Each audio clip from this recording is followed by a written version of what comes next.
Ahora sí, toma dos. Che, no. Ustedes. Sí, ustedes. Sí, ustedes. Bueno.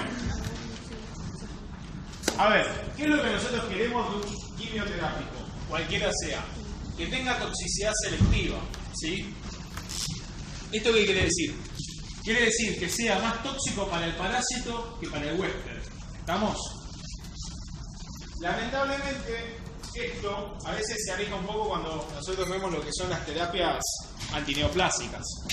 Ya vamos a ver en la última clase del parcial, cuando veamos antineoplásicos, que hay métodos para aumentar la toxicidad selectiva de los antineoplásicos que, bueno, matan todo básicamente, ¿sí?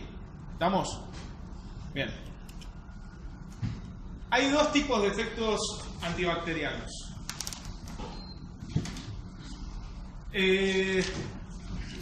Hay un efecto que es lo que se dice efecto bacteriostático, ¿sí? Que es cuando nosotros inhibimos el crecimiento de una bacteria, y hay otro que es el efecto bactericida, que es cuando una bacteria que ya ha crecido, que ya ha formado colonias, hacemos que muera esa colonia, ¿sí? ¿Estamos? Después, para poder entender cómo funcionan los antibióticos, hay que alejarse completamente de la farmacología. ¿A quién le gustó mucho fármaco 1? ¿A vos te gustó mucho? ¿Cómo medías la potencia? No tanto. Bueno, alguien que se anime a decirme cómo medían la potencia de una droga en fármaco 1, cómo la medíamos hasta ahora. No, eso es ahora que matan el 99%. En fármaco, ¿qué droga medíamos? Medíamos la pura concentración en feo. Concentración inhibitoria mínima. El hijo de puta dije fármaco 1. Dios mío. Infusión dosis y respuesta, ¿no? Muy bien, ¿quién dijo eso? Vos sos un genio. Lucas, vos sos un genio. Curva dosis y respuesta. Todo un examen de fármaco 1, todo un parcial lo hacemos esto y ustedes no se acuerdan. La curva dosis y respuesta, ¿sí? Nosotros agarramos y dábamos una cantidad X de droga, que era la dosis, y veíamos la respuesta que había en el sistema. La respuesta máxima era la máxima alcanzable por el sistema. ¿Se acuerdan de eso, no? Bueno, ¿por qué les recuerdo esto? Porque estamos hablando de las células del cuerpo cuando decimos curva dosis y respuesta. La respuesta, ¿quién la va a hacer? Y la van a hacer los miocitos, o la van a hacer las células musculares lisas del bronquio, o la van a hacer todas las células humanas. Las betas del islote de del páncreas, ¿se entiende? Bueno, ahora, si yo les digo que estamos usando fármacos que matan cosas, la respuesta va a ser morir, eso ya sabemos, ¿no? Pero no podemos medirla de la misma manera que medíamos en farmacología 1. ¿Sí? Entonces, por eso, para entenderlo, hay que fijarse en cómo se mide la potencia. Y acá tenemos estas dos medidas que son, bueno, efecto bacteriostático y bactericida. Ya vamos a volver con el fármaco 1. Bacteriostático, se lo acabo de decir, es la inhibición del crecimiento bacteriano. Es la medida de la potencia es la CIM, se escribe CIM. Y esto lo preguntan en el examen, así que anoten. ¿Qué es la CIM? Lo preguntan. Es la concentración mínima a la que yo dejo de ver que se desarrolle turbidez.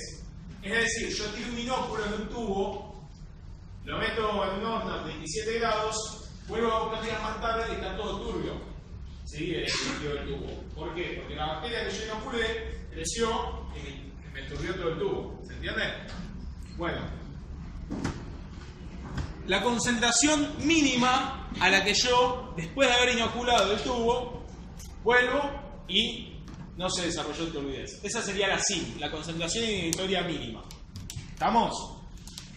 Después, tiene otra forma de explicarla que es a fracciones. Es decir, la CI 50% sería la concentración inhibitoria en la que se desarrolla un 50% de la turbidez que se hubiese desarrollado antes. Todo eso se puede medir por colorimetría, si no me equivoco. Eso lo sabrá mejor un bioquímico. Verás que miren así, dicen, a ver, la luz. ¿Estamos? Bien. Respecto a bactericida, esto se hace en una placa de Petri, ¿sí? Y con diluciones.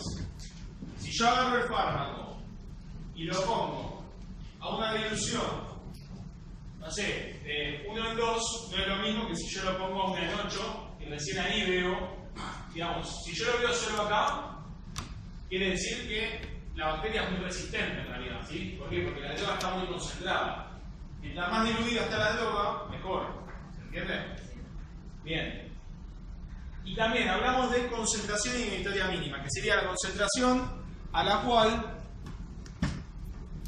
la mínima concentración, mejor dicho, a la cual yo veo que se elimina el 99,9% del inóculo bacteriano inicial.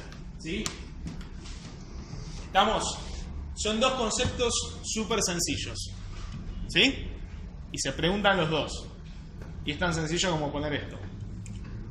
Y acá volvemos con lo del fármaco 1. Yo a la izquierda les dibujé. Sabiendo que yo soy un artista del paint, ¿no? A la izquierda les dibujé una curva dosis-respuesta de las que veríamos en fármaco 1. ¿Sí? Teníamos la C50, que es la concentración efectiva 50. La concentración en la que se observa el 50% de la respuesta alcanzable por el sistema.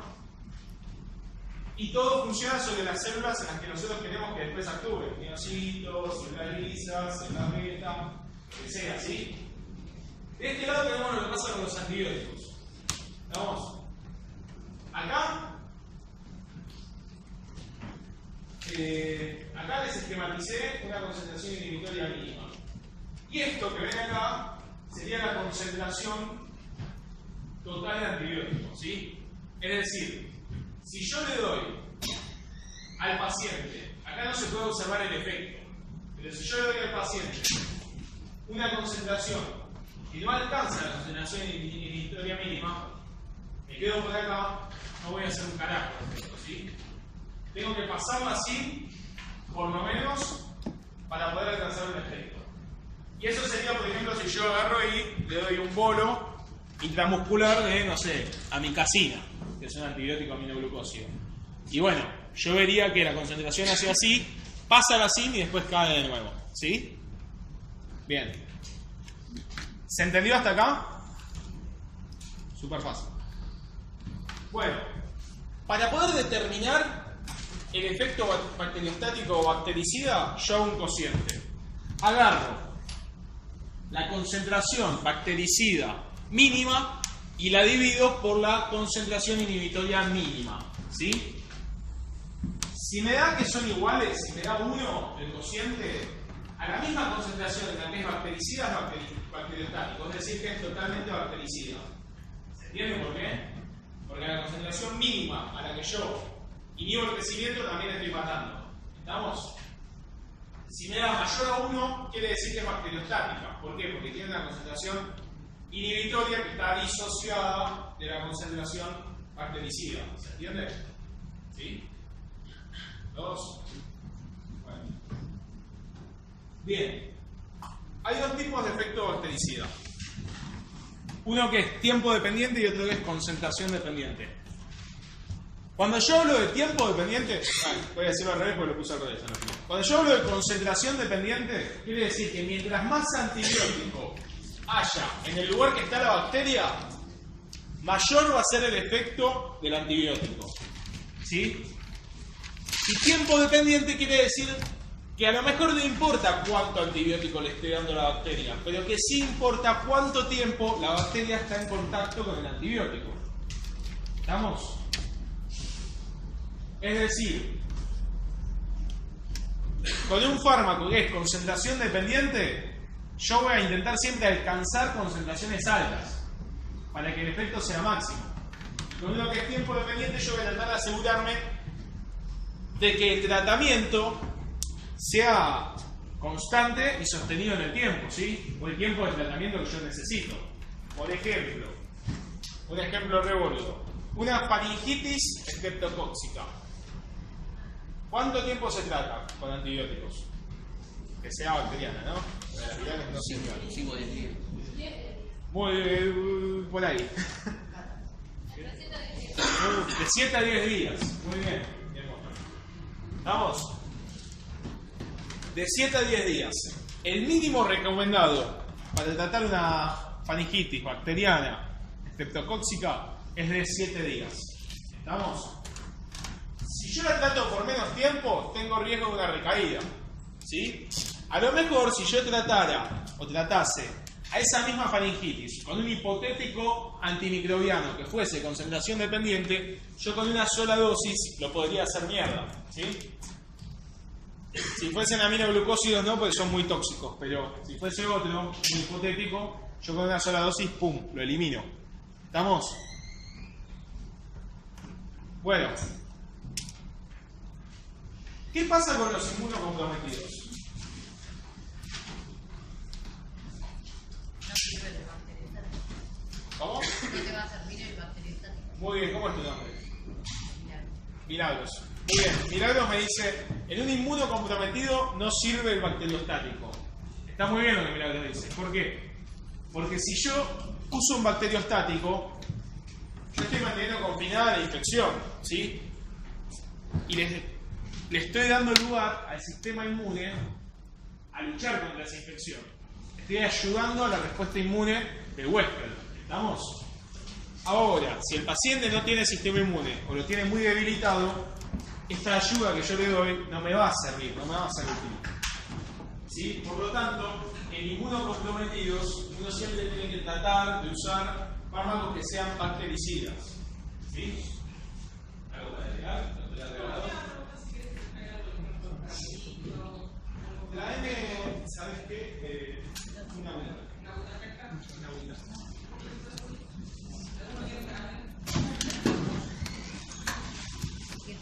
Es un amor del ser humano. ¿Estamos? ¿Entendieron los inmunocomprometidos? Bien. Después tenemos este concepto que es el efecto postantibiótico. El efecto postantibiótico no lo tienen todos los antibióticos. ¿Sí? Y es un efecto que se observa que la bacteria a lo mejor no sigue creciendo aún después de que la dosis de antibiótico haya caído su concentración por debajo de la concentración mínima a la que lo inhibe. ¿Sí? Es decir, yo vuelvo acá, a lo mejor la dosis cayó por abajo de la CID. Y sin embargo yo no veo que sigan creciendo bacterias. Quiere decir que el antibiótico está haciendo algo que yo no puedo censar a través de su concentración en sangre o biofase. ¿Sí? A eso es a lo que nosotros le llamamos efecto postantibiótico. ¿A alguien se le ocurre por qué puede ocurrir? Porque se acumula ¿dónde?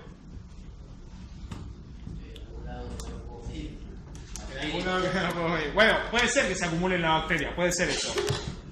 Pero yo digo, para ser más generalista, que o su efecto es prolongado en el tiempo, por ejemplo, hace algo irreversible como destruir el ADN, ¿sí? Un ejemplo, ¿no? O, como dijo él, se acumula, pero yo digo, se queda pegado. ¿Estamos? Es mi modo de decirlo. Por ejemplo, los aminoglucósidos tienen un efecto postantibiótico muy interesante y lo usamos mucho, el efecto postantibiótico, para evitar dar dosis excesivas de aminoglucósidos porque son muy tóxicos. Y en su mecanismo de acción, que lo van a conocer dentro de unos días, se puede explicar este efecto postantibiótico. ¿Por qué? Porque tiene que meterse adentro de la célula para actuar.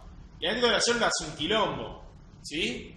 Entonces puede ser que caiga la concentración, que ya esté todo el antibiótico dentro de la bacteria rompiendo todo, y yo le saco sangre al tipo y a lo mejor no le pido un carajo. ¿Sí? Sin embargo, el antibiótico sigue actuando. ¿Estamos? Una pregunta, no termino de entender cómo es que sigue actuando si no lo podemos medir. O sea, la explicación cuál es que se mantiene la bacteria. La explicación es o que su efecto es muy prolongado o... Pero ahí no lo podría medir. No.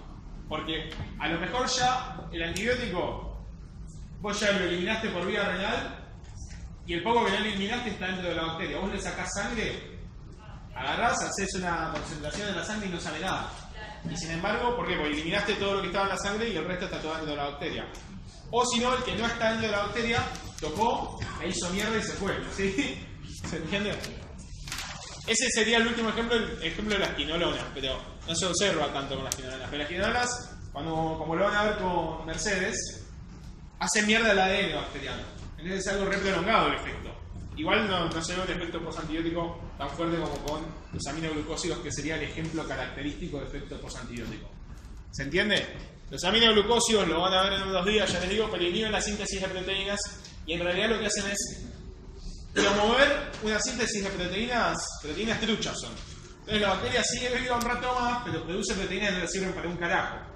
¿Sí? Doctor Merlo, algo que acotar porque estaba muy interesado ahí. ¿Prestaba atención? Bueno, antibiograma, esto es otra de las cosas que les pueden llegar a preguntar en el examen. Les pueden decir, mencione todos los tipos de antibiograma que recuerde o que conozca, y les pueden decir también, explique qué es un antibiograma cuantitativo o qué es un antibiograma semi-cuantitativo o algo por el estilo. Para hacerlo corto, cuando yo hablo de cuantitativo, hablo de cantidad.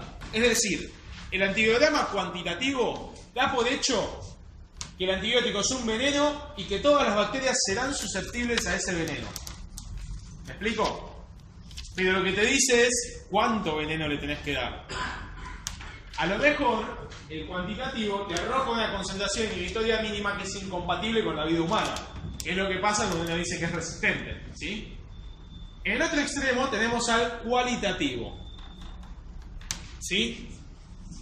El cualitativo es el típico antibiograma en discos y lo único que te dice es resistente o sensible. No especifica concentraciones. Y es el que más se usa en los hospitales cuando viene el antibiograma y dice resistente, sensible, resistente, es este. Después el semi-cuantitativo sería una especie de mezcla de los dos, pero en realidad lo que te está diciendo el semi-cuantitativo es en una concentración real que vos le puedas dar a un paciente, cuánto deberías o qué tan susceptible sería a una concentración aplicable, ¿sí? ¿Estamos? Podría ser en realidad decir, bueno, no sé, una penicilina es moderadamente sensible o es moderadamente resistente o es totalmente resistente a una concentración utilizable en la clínica, porque a lo mejor te vas de mambo, le seguís dando y bueno, obvio, matás a la bacteria, pero después le producís una diarrea con colitis pseudomembranosa, ¿sí?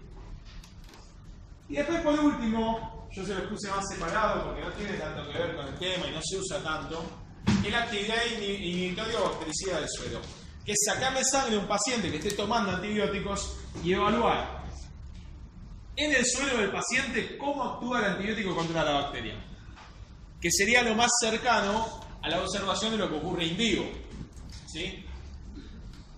Bien, esto lo preguntan generalmente en la parte de adelante, ya les estoy tirando algunos tips. ¿Se acuerdan de qué les dije yo que preguntaban que lo tomaron hoy? El 2B3A. Yo les dije ayer que lo tomaban y hoy lo tomaron.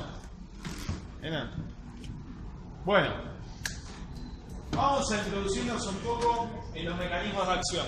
Ya estamos terminando con esta charla introductoria. Después viene Meche, con un teórico cortito, que debe ser de media hora más o menos, y se van a casa. ¿Sí? Los mecanismos de acción. Por un lado tenemos a los fármacos. Esto siempre hablando de fármacos que son antibióticos, ¿sí? No estoy hablando ni de antineoplásicos ni de ningún otro tipo de quimioterápicos. Estoy hablando de antibióticos. Los que inhiben la síntesis de la pared bacteriana, ¿sí? Dentro de este grupo tenemos un montón de subgrupos. Por ejemplo, van a ver más adelante que la pared bacteriana tiene un montón de pasos para reducirse. Yo puedo inhibir la síntesis cortando la autopista o puedo cortar la colectora, ¿sí? Y a su vez, con ese mismo ejemplo, después le voy a explicar las resistencias. Bueno, después tenemos a los que inhiben la síntesis de proteínas. También de acá hay un montón de subgrupos y hay muchos... Uy, la puta madre. No sé, se desconectó. Ahí está, volvió. Vos no usás proyector, ¿no, Meche? Bien. Qué bueno. Bueno, también tenemos un montón de subgrupos y... Ah, tengo los huevos en la garganta, me quedo clavado con él. ¿Sí? Y va a depender también de si inhibe 30S, 50S, ¿sí? Que es parte del ribosoma inhiben. Pero bueno, lo vamos a ver más adelante con el correr de las clases. Después tenemos a los que atacan a los ácidos nucleicos, ¿sí? Que hoy van a ver al grupo más conocido, más utilizado de estos, que son las quinolonas. Y después hay un grupo que me está mencionado en el libro, que es la inhibición de la adherencia bacteriana, que no existen hoy en día antibióticos que eviten esto. Después, extraoficialmente, yo tengo un amigo que trabaja en uno de los laboratorios de microbiología de esta facultad, y él me contó que hay gente que está investigando inhibición de sistemas de depuración que tiene la bacteria, que sería como producir una especie de insuficiencia renal a la bacteria, ¿sí? Pero no lo puse ni nada porque me dijo que es algo súper experimental, que parece que tendría un buen puerto en el futuro, pero que nadie le está poniendo un mango encima.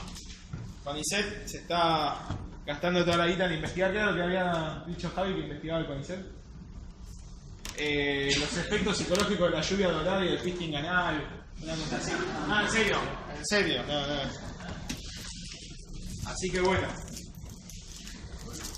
¿Seguimos? Sí. Bueno, después hay otro concepto que es el espectro antibacteriano. ¿Alguien me puede decir qué es el espectro antibacteriano mientras me como el caramelo? Todas las especies a las que le va a pegar el antibiótico. Muy bien. Ustedes ya estudiaron un espectro, ¿o no? El espectro antiarrítmico. Lo estudiaron. Supraventriculares, ventriculares. ¿O no? No estudiaron un carajo, ¿no? Bueno, muy bien. Es el conjunto de especies a las que esa droga les va a pegar con concentraciones aplicables en la clínica. ¿Por qué? Porque yo les dije que en realidad todas las drogas en algún momento la matan a la bacteria. ¿Sí? ¿Se entiende? ¿Alguien sabe lo que es la foto de abajo?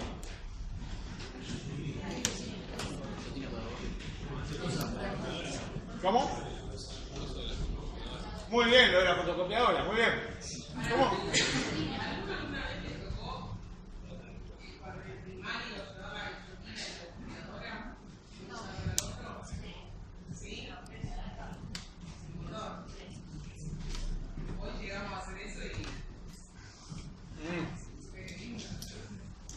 Manu me dijo, es lo de la fotocopiadora. Es lo que usan para cortar las hojas. ¿Sí?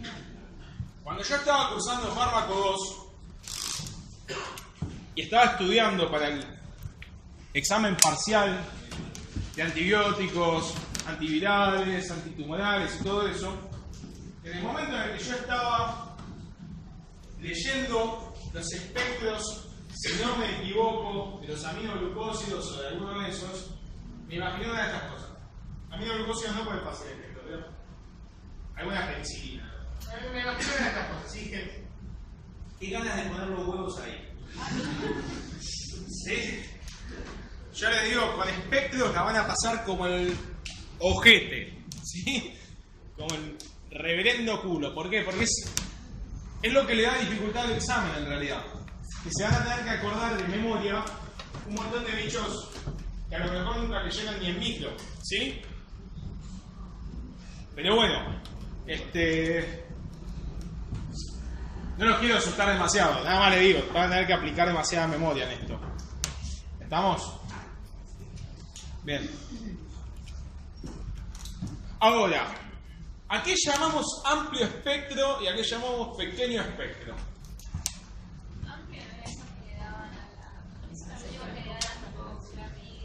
Pero pará, vos rendiste hoy. Y vos estudiaste para hoy también este tema. Ah, perdón, no quise meterme. Muy bien. La definición de espectro cambió con el correr del tiempo. ¿Por qué? Porque antes hablábamos de amplio espectro cuando hablábamos de antibióticos que le podían dar al menos a 2 familias de bacterias. Y de hecho, hay gente de trabajo práctico de esta cátedra que siguen dando esta definición, ¿sí? Ahora le dicen 2 familias de bacterias. Punto. Hoy en día, y desde hace ya bastantes años, hablamos de amplio espectro cuando hablamos de un antibiótico que es capaz de actuar sobre cualquier número de familias de bacterias y esto condición sine qua non, clamidias, ricketsias o micoplasmas. ¿Por qué? Muy bien, ¿cómo era tu nombre? ¿Fernando? Fernando dijo porque son intracelulares. Sos un genio. Porque estructuralmente son muy diferentes las clamidias, las ricketsias y los micoplasmas del resto de las bacterias. La gram negativa y la gram positiva, en realidad, es un término químico que nosotros le damos que se pone en evidencia por una diferencia estructural que tiene la bacteria, pero que en realidad son bacterias con pared celular que comparten un montón de mecanismos iguales, ¿sí? En cambio estas son bacterias que son totalmente distintas. ¿Se entiende? Es por eso que hablamos de amplio espectro cuando hay metida una de estas. ¿Sí? Esto es un concepto importante, anótenlo en algún lado. Bueno, ahí leo. ¿Con familia de bacterias que se refiere? No, por ejemplo, Streptococcus. Staphylococcus, así. ¿Sí? Que igual después hay subespecies, entonces en quilombo.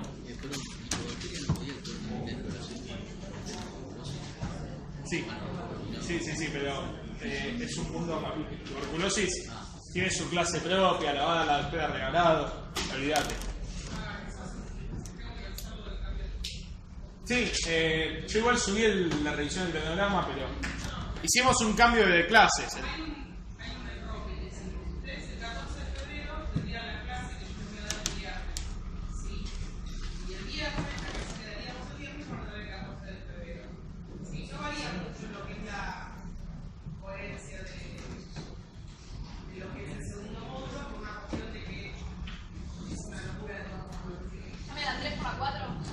Cambia, sí, el trabajo práctico número 7 por el número 8.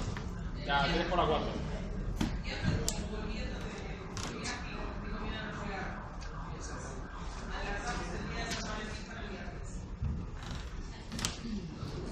¿Estamos? ¿Sí? Bien, yo igual subí todas las revisiones, hubo cambios de docentes también, todo, pero yo no se los aviso porque que yo les diga que va a dar la clase Víctor Kallenberg. Porque lo va a dar Diego Rosso, a lo mejor ustedes no conocen a ninguno de los dos, entonces tampoco voy a estar rompiendo las pelotas, ¿eh? Pero bueno. Y la última clase de todas la iba a dar uno de investigación y al final, al parecer la voy a dar yo, pero todavía no está seguro ese cambio. Sí, la quería dar Butera, después Butera desapareció, entonces no sé. No, si yo la doy entero. Ahí te la tomo. Bueno, ¿qué es preferible usar? ¿Amplio espectro o pequeño espectro? ¿De acá? Sí. ¿Amplio o pequeño? Todo lo que ustedes digan tiene que ser con fundamentos, ¿sí? Si vos me decís que querés usar de amplio espectro, bueno, Goya, explícame por qué. No, ya sé que vos no lo dijiste, pero ¿estamos? ¿Quién dijo pequeño? Levante la mano. ¿Quién dice amplio? Levante la mano. Depende para qué. Bueno, muy bien. Muy bien, depende para qué. ¿Para qué usarían un amplio espectro? ¿Para qué? No, con la grave, claro que no. Con la grave. Vamos a hacer una pregunta con la que estemos todos de acuerdo. ¿Para qué usarían un pequeño espectro? Cuando tengo el tratamiento de diagnóstica identificada y el antibiótico que le va a dar. Lo tienen. ¿Vos usás pequeño o vos usás pequeño? Lo tienen. A A ver, siempre se usa el espectro más chico que podamos usar, ¿sí? Tengo la cabeza fija, que porramos. No. Siempre el más pequeño que podamos usar, ¿sí? El amplio espectro se usa cuando no podemos usar otra cosa, o sea, cuando solo es sensible a una droga que es de amplio espectro, o cuando no tenemos ni la más puta idea de lo que tiene el paciente, hablando mal y pronto, ¿sí? ¿Estamos? Esas son, digamos, las dos situaciones en las que se debe usar. ¿Qué es lo que ocurre en la práctica? Que la gente usa lo que se le canta el huevo, porque la gente le gusta gastar y ir y no importa si se mueren los nenes con leucemia, nada, me chupa huevo, yo quiero tener. ¿Por qué digo esto? Porque ahora vamos a hablar del último tema, que es la resistencia a antibióticos. Bueno, ¿por qué se produce la resistencia a antibióticos? Momento, que tengo una duda de mi compañero. Sí. Que cuando amplio espectro, cuando no sabe lo que tiene y cuando no. Cuando no tenés la puta idea de lo que tiene, poné la puta idea, porque bien puesto. Y la otra situación es cuando la droga, la única que es útil contra ese bicho, es de amplio espectro. O sea, cuando vos haces un antibiograma y te viene, por ejemplo, que es sensible a una tetraciclina, que son de amplio espectro, bueno, es lo único que podés usar, listo. Se acabó. Sí. Sí. Sí. Mirá, farmacológicamente nosotros tenemos que poner que está bien. Médicamente. Sí, no. Yo prefiero, bueno. ¿Por qué se produce la resistencia a antibióticos?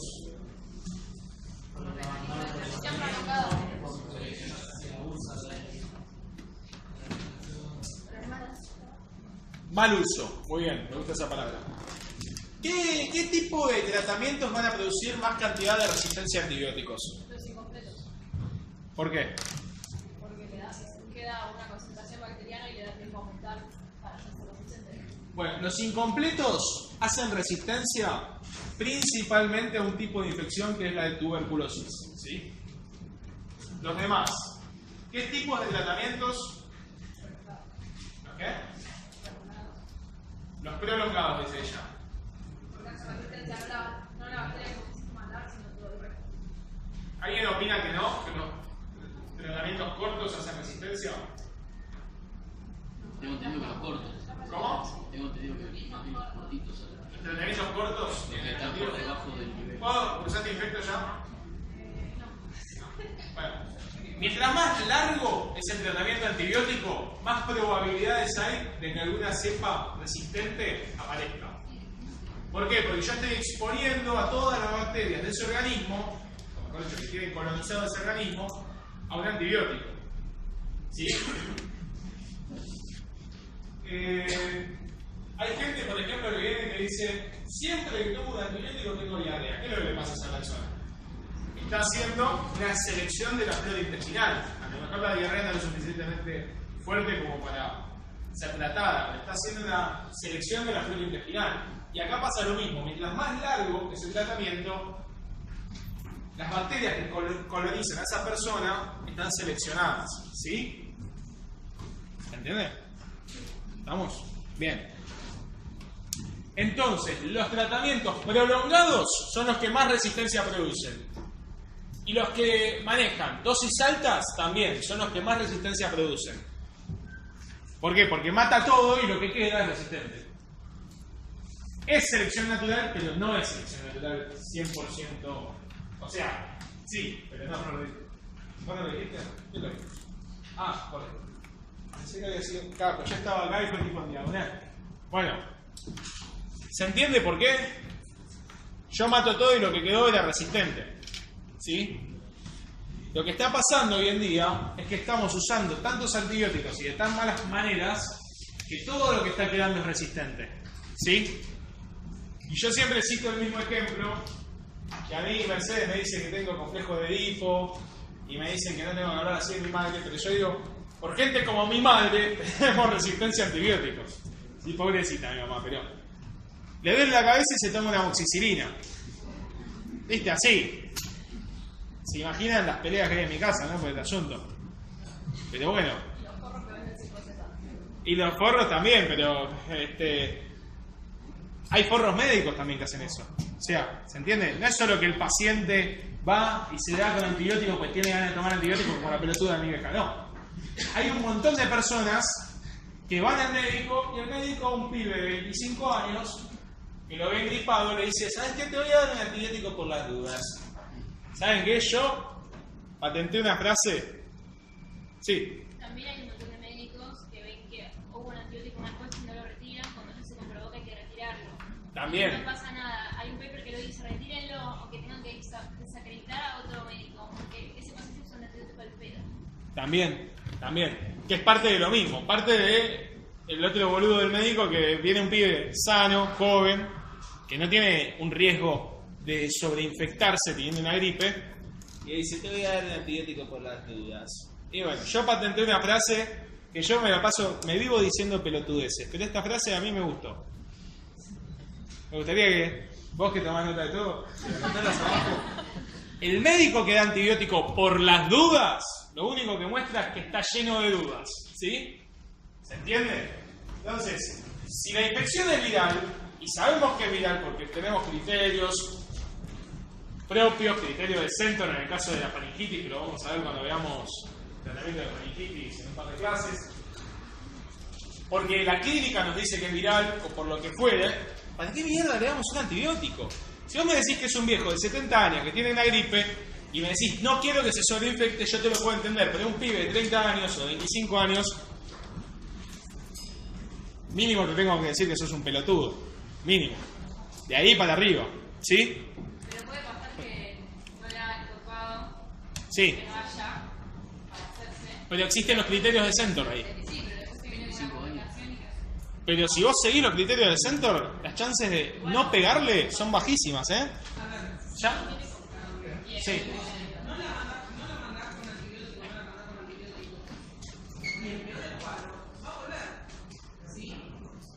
Esa es otra realidad.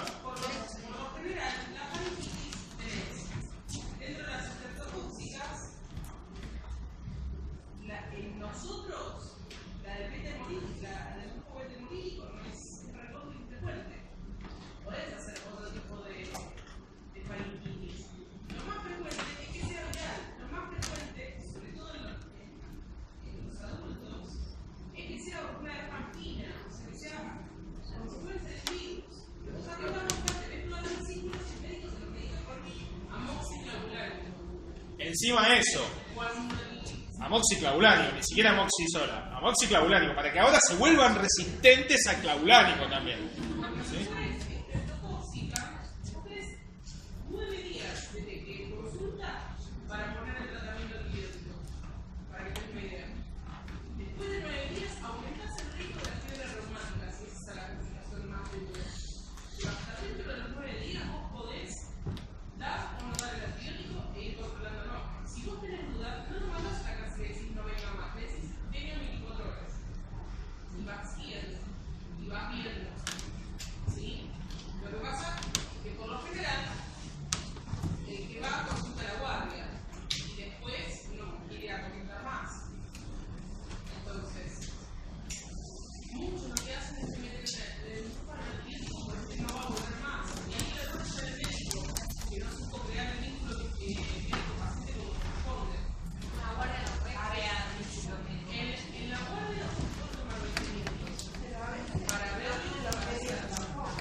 ¿Cómo? No, pero si no tienen los medios, tienen los criterios. Los criterios, yo te digo la verdad, son muy claros. Por ejemplo, Centor te dice, si el paciente tiene más de 45 años, es imposible, así, imposible que sea un estreptococo. Si tiene más de 45 años, ya sabes, viene un tipo de 50, listo, ya sabes que un estreptococo no es. Donde te vas a tener más fijas es en la parte pediátrica, ¿sí? Donde siempre vas a terminar con algo porque ni siquiera amoxicilina ácido granular, te vas a dar penicilina. Porque el streptococo no genera tanta resistencia en los lactantes.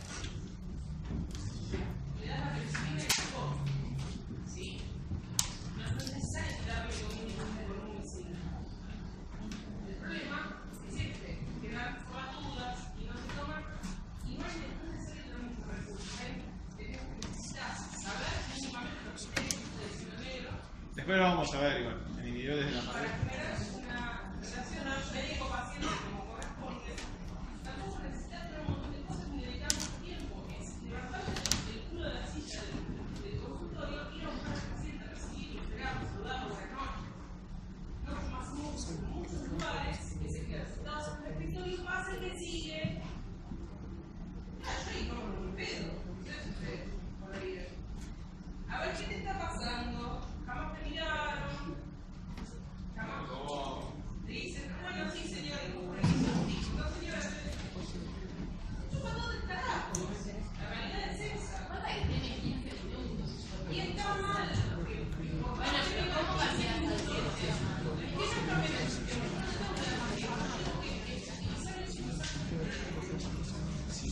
¿Cuánto tiempo más gastás por pararte y abrirle la puerta que por evitar que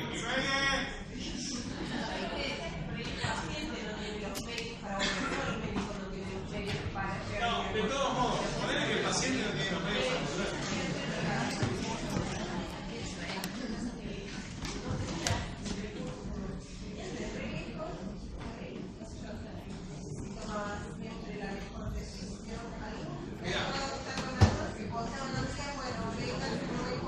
En el caso de la pediatría, a ellos les gusta mucho usar algo que se llama pauta de alarma.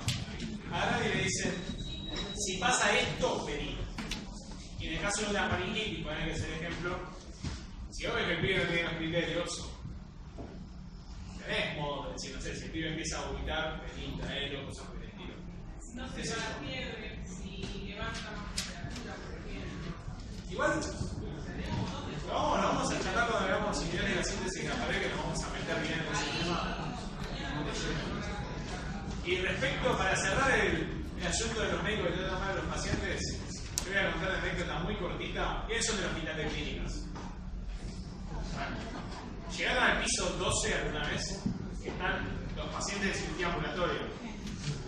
Ahí se asoma por la ventanita y gritan los nombres de los pacientes. Esta anécdota me la contó Marcelo Álvarez, el que escribió el libro de diseño. Sale un tipo y empieza: Jiménez, el de las hemorroides. Dice, a los viejos, ¿entiendes? Entonces, ¿qué te cuesta, no? Salir y decir, che, usted es fulanito, que dice, ah, claro. Después en el cual del piso 12 y te dicen, no lo grites porque es el quirófano y todo eso. Son bastante caraduras, digo, en la clínica son. Bueno, vamos a ver los mecanismos de resistencia, así la doctora Regalado puede hacerse cargo de la clase. Porque a mí ya se me desconchó todo, ya está. Hay uno tomando falopa en el fondo, vete cualquier cosa. Bueno, hay dos mecanismos de resistencia que tienen que saber, porque los otros dos son un chamullo que describió un biólogo una vez y dijo, bueno, esto lo vi que pasó una vez. El tipo penicilina y el tipo streptomicina. Básicamente son parecidos porque quiere decir, vos tenés que aumentar la dosis, en los dos tenés que aumentar las dosis para alcanzar el efecto de matar a la bacteria. Solo que en el tipo penicilina, la dosis no es tan descabellada la cantidad de dosis que tenés que aumentar para alcanzar el efecto. En cambio, en el tipo streptomicina, la dosis que vos tendrías que meterle es tan alta que en la práctica es inalcanzable. Porque lo matás antes al paciente que matar a la bacteria. ¿Se entiende? Después tenemos las otras dos que son in vitro, que son la hormesis, que la hormesis sería que el antibiótico ayuda a la bacteria a crecer, y el otro es la dependencia, que el antibiótico es necesario por la bacteria para crecer. ¿Sí? Hoy en día solo lo estamos viendo ante un tubo de ensayo. Y, insisto, yo no lo vi. Así que... ¿Estamos? Esta es una pregunta que suelen hacer en el examen. Mecanismos de resistencia. Es algo que lo suelen tomar en la parte de adelante del examen. Les suelen decir nombre 2 farmacodinámicos, o nombre 2 farmacocinéticos, o nombre 1 y 1. ¿Sí? ¿Y cuáles son? Bueno, por un lado la bacteria puede mutar el sitio sobre el que actúa el antibiótico. Por ejemplo, un ejemplo sencillo. Las penicilinas y todos los beta-lactámicos actúan en unas proteínas que se llaman proteínas ligadoras de penicilina, pero que en realidad son una carboxipeptidasa y una transpeptidasa que lo que hacen es polimerizar la pared celular. actúan ahí inhibiendo esas proteínas, es decir, inhiben la síntesis de la pared. Agarra la bacteria y cambia un par ¿cómo se llama la mierda? Un par de aminoácidos, gracias, ¿cómo es el nombre? Gracias, Joaquín. Un par de aminoácidos de la proteína para volverla menos afín a ese antibiótico. El antibiótico pasa y no se queda pegado en la proteína. ¿Por qué? Porque la bacteria cambió la afinidad de la proteína. ¿Sí? Hay otro que es parecido a esto, que es el aumento de sitios blancos. Es decir, la bacteria, en vez de usar 2 carboxipeptidasa y una transpeptidasa, usa 50 y 100. ¿Sí? Entonces, la bacteria está llena de enzimas que le están polimerizando la pared y el antibiótico no da abasto. ¿Se entiende? Después tenemos un tercer mecanismo farmacodinámico que es el bypass metabólico. El bypass metabólico es como si yo estuviese yendo por la autopista y me encuentro con un piquete. Yo me puedo quedar ahí clavado, me pueden romper el auto, prenderme fuego, arrancarme la goma, todo. O puedo agarrar colectora. ¿Sí? A lo mejor voy más lentito, qué sé yo, pero llego a destino. Eso es lo que hace la bacteria. Inventa vías metabólicas para saltearse el paso que le está obstruyendo el antibiótico. ¿Sí? Atentos con los mecanismos de resistencia que son muy parecidos cuando vean cáncer a los de los tumores. ¿Es una duda vos o te estaba arrastrando la cabeza? Ah, bueno. Después tenemos los fármacos cinéticos. Fármacos cinéticos, el primero de todos que dice disminución de la permeabilidad del antibiótico, se aplica para aquellos fármacos que requieran que el antibiótico entre en la célula. ¿Sí? Esto quiere decir, de algún modo, haciendo algún cambio químico que a lo mejor exponga cargas que antes no exponía, hacen que se repela químicamente el antibiótico. ¿Se entiende? Después también pueden construir bombas de antibiótico. ¿Sí? Por decirlo así, proteínas que al identificar a la molécula del antibiótico la agarran y la sacan afuera de la célula. ¿Estamos? Después tenemos otro que es la inactivación metabólica. Este caso de inactivación metabólica se observa también con las penicilinas. Las penicilinas, las bacterias que son resistentes, muchas veces son resistentes porque desarrollan una enzima que se llama beta-lactamasa.